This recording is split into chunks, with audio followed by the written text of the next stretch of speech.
saya dari Prodi Perbankan Syariah, Fakultas Ekonomi dan Bisnis Islam.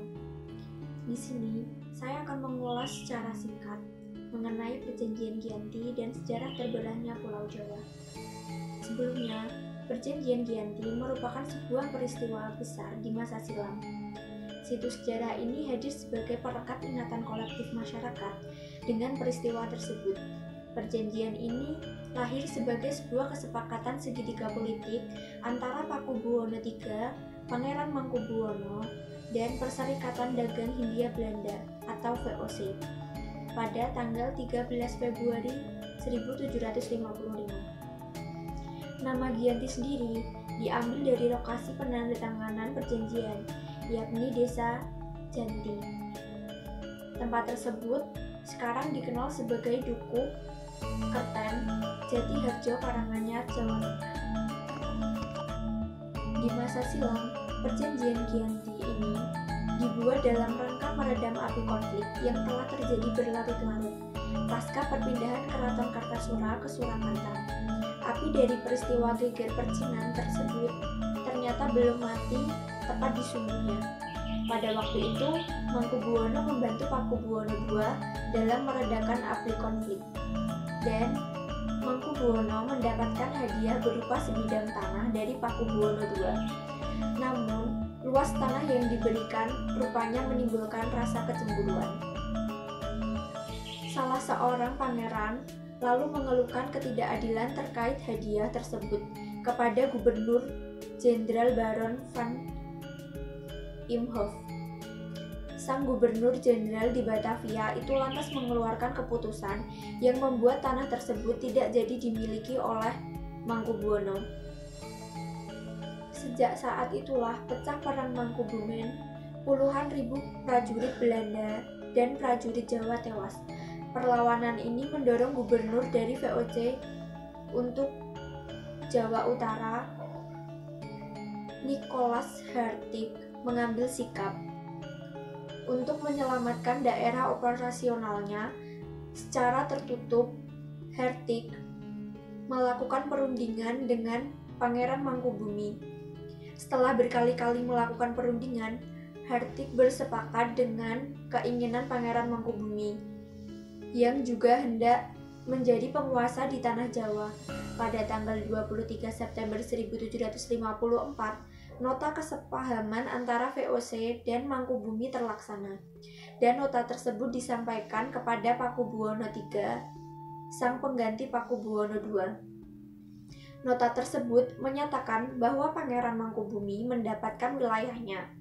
Pada 4 November 1754, Pakubuwono III menyatakan persetujuannya terhadap hasil perundingan Gubernur Jawa Utara dengan Mangkubumi. Surat pernyataan itu disampaikan oleh Pakubuwono III kepada Gubernur Jenderal VOC Jacob Mosel. Kesepakatan itu mendorong terjadinya sebuah perjanjian besar yang ditandatangani di Giyanti, beberapa kilometer di sebelah timur Surakarta.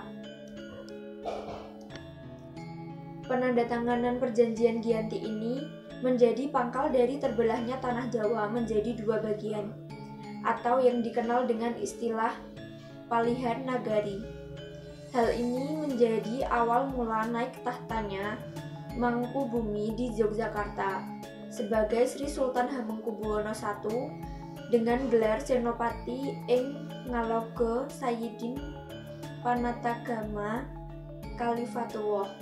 Sejak ditandatanganinya perjanjian tersebut pada 13 Februari 1755, lalu 2 hari kemudian, tepatnya tanggal 15 Februari 1755, ada pertemuan untuk meneruskan bagian aspek atribut-atribut keraton, antara lain keris yang menjadi pusaka raja itu diserahkan kepada Sultan Hamengkubuwono I.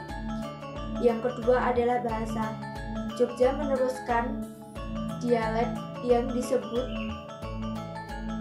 bahasa Bagongan. Bahasanya antara Surakarta dan Yogyakarta juga punya identitas.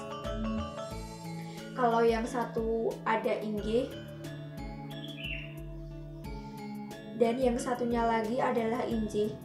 Kemudian tari, bila di Surakarta untuk gerakan gagahan hingga ke atas membuka ketiak, Yogyakarta cukup sampai dada, hingga sampai menggunakan penutup kepala yang disebut belangkon. Yogyakarta menggunakan benjolan di belakang, sedangkan Surakarta cukup dengan krepes atau datar. Masyarakatnya itu lalu pilah atau terpecah dalam hal penampilan atau gaya. Akan tetapi terbelahnya masyarakat Jawa tidak terjadi seketika selepas perjanjian Giyanti.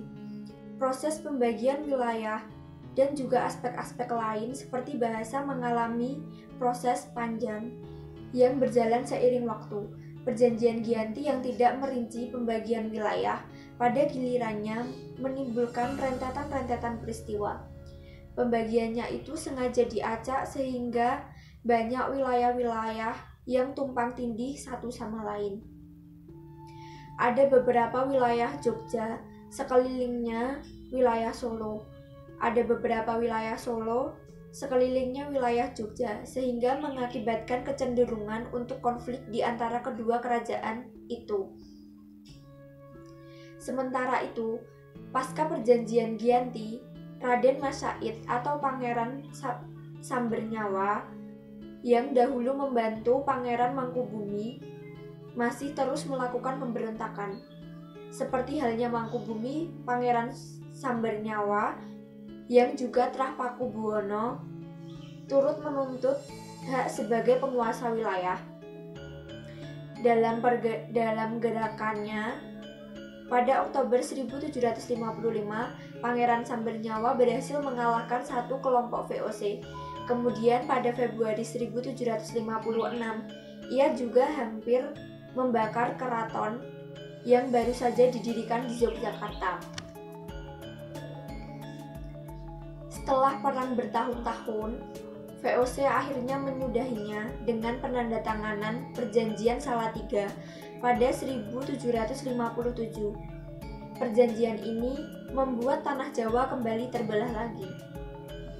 Pada perjanjian ini disepakati bahwa Pangeran Sambernyawa mendapat sebagian dari wilayah Kasunanan Surakarta dengan wilayah yang dikenal sebagai wilayah Kadipaten Mangkunegaran.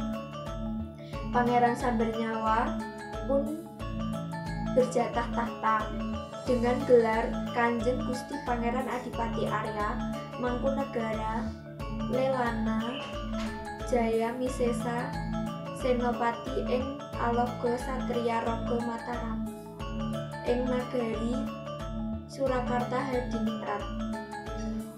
Keterbelahan Jawa ini kemudian hari belum berhenti. Pada 1813, di masa Gubernur Jenderal Thomas Stamford Raffles dari Kerajaan Inggris, Kesultanan Ngayogyakarta juga terbelah dengan lahirnya Pakualaman. Dengan demikian, tanah Jawa kemudian memiliki 4 wilayah pemerintahan, masing-masing tumbuh dengan perbedaan model dan orientasi politik. Hal ini pun mengantarkan Jawa pada rupa yang beragam. Dinamika politik yang digerakkan oleh angin revolusi pada masa pertengahan 1940 membuat masing-masing mengalami nasib yang berbeda. Hal ini berujung pada perbedaan status hingga hari ini. Di masa Republik Indonesia, Kasunanan Surakarta dan Kadipaten Mangkunegaran menjadi situs cagar budaya, sementara wilayah Yogyakarta yang di dalamnya juga terdapat Pakualaman sekarang menjadi daerah istimewa. Nah, mungkin itu yang bisa saya sampaikan mengenai sejarah singkat perjanjian Giyanti dan terbelahnya tanah Jawa. Semoga apa yang saya sampaikan bisa bermanfaat dan bisa menambah pengetahuan Anda. Sekian dari saya.